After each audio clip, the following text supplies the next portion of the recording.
الله سبحانه وتعالی به دې خلکو باندې زلزله راولي. بس زما ورونو تاسو اوس نن سبا سوچ وکئ څومره دا بې حیاګانې شروع شوي دي. ښه د امت مسلمه یو جوان چې کله څملي که نه په غوږونو کې همفري کېده وي ګوشکي کېده وي او بس په سندره باندې څملي وده شي ښه دله خوب راشي بس موبایل یې چارج ختم کړی وي په سفر باندې روان دی بس هلکه ورکه یو سندره راواړوه دا سفر به موږ څنګه تېروو. د دې وجې نه چې په امت مسلمه کې کله دا 3 کارونه راغلل بس بیا د زلزلو انتظار کوه. اذا استباحوا الزنا زناونه ډیر شو او وشربوا الخمر د نشې شیان زیات شو سکلې شروع شو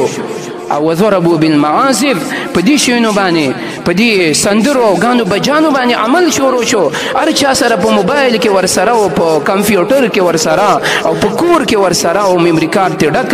نو بس عایشه رضی الله عنها فرمایي وی غار الله عز وجل فی سمائه الله سبحانه وتعالی په اسمان کې په غیرت کې راشي او فقال لها فقال للارض تزلزلي وزمکت الله حکم کې وجړه قوا دا خلق